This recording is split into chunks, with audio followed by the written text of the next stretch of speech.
À Groll, les participants s'installent tout autour de la ville, dans de grandes tentes militaires, comme à l'époque. Allez, petit loup. Ça va, t'as bien dormi? Et comme il y a 4 siècles, Emmeline la cavalière prend grand soin de ses montures. Moi, j'arrive toujours la première le matin. S'occuper des chevaux le matin, je peux pas commencer la journée autrement que comme ça. C'est déjà comme ça que je le fais à la maison. Et voilà, donc vérifier qu'ils aient bien dormi, que tout s'est bien passé pendant la nuit. Les chevaux s'apprêtent à vivre une journée éprouvante. Dans quelques heures, ils rejoindront la cavalerie espagnole. Le pansage, ça permet non seulement aux chevaux d'être propres, mais également ça leur fait un éveil musculaire. Et voilà, on réchauffe un peu leurs muscles. Les chevaux, sur le champ de bataille, ils s'éclatent, quoi, vraiment. C'est dur, c'est physiquement difficile pour eux, mais ils ont un entraînement aussi en conséquence de ça. Michael, lui, peaufine sa tenue de combat. Il est équipé d'un accessoire indispensable, une réplique de mousquet, l'ancêtre du fusil. Donc là, vous avez un silex qui frappe contre le bassinet ici, là. Donc en fait, on charge ici, on met de la poudre là, et après on met de la poudre en bouche.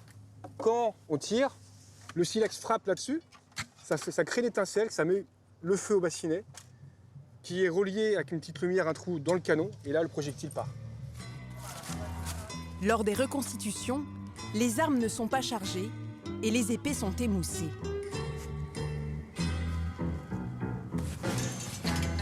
Ouais.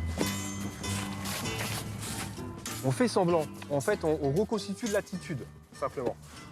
L'attitude, le geste historique. Mais il n'y a pas de but de faire mal, il n'y a pas de but de blesser. Pas de force.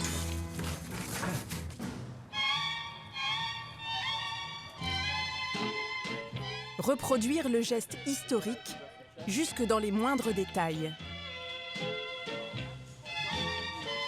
C'est l'objectif des centaines de figurants qui viennent vivre ici, comme il y a 400 ans.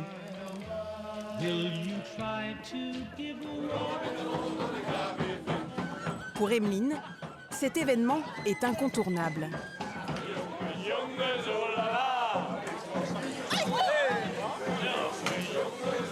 C'est déjà la 3e fois qu'elle vient à Groll. Hohenlohe a la faculté de pouvoir transformer la ville. On voit les commerces qui jouent le jeu. Toute la ville, elle se transforme comme au XVIIe siècle. C'est juste génial. Donc pour nous, c'est ça qui est intéressant et c'est pour ça qu'on vient jusqu'ici.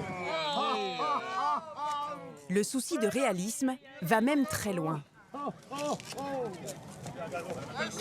Quand tu vois les outils, ça donne pas envie de se faire soigner au XVIIe siècle. Hein. Ici, la reconstitution d'un hôpital de campagne. Un petit coup de gnôle et c'est reparti. Te donne une bonne anesthésie.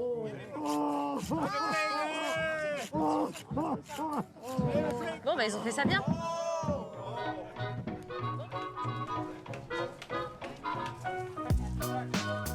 Emmeline se rend sur le marché des artisans. Elle est à la recherche d'une épée pour compléter sa collection. Elle retrouve Pavel, Hello. un forgeron qu'elle connaît bien. Ici, c'est un peu l'équivalent de Jour des Soldes pour une femme normale au Galeries Lafayette. Pavel est un des rares qui s'est encore forgé à l'ancienne et c'est lui qui nous fait nos armures. Ils sont très peu nombreux en forgerons à savoir faire ça. Oh, elle est superbe celle-là. Oui, mais c'est l'équipe qui m'a prise à cause des quillons. Mais ce savoir-faire a un coût. Can I try this one, please?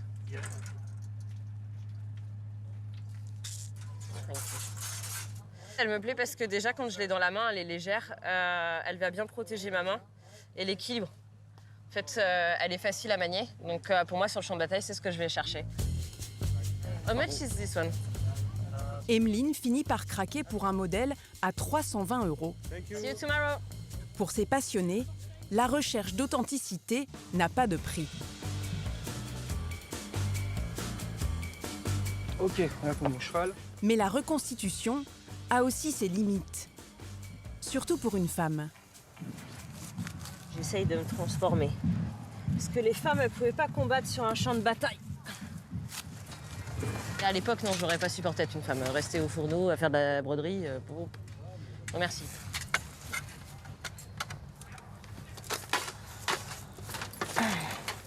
À cheval! Emeline et Michael sont prêts. L'assaut est imminent.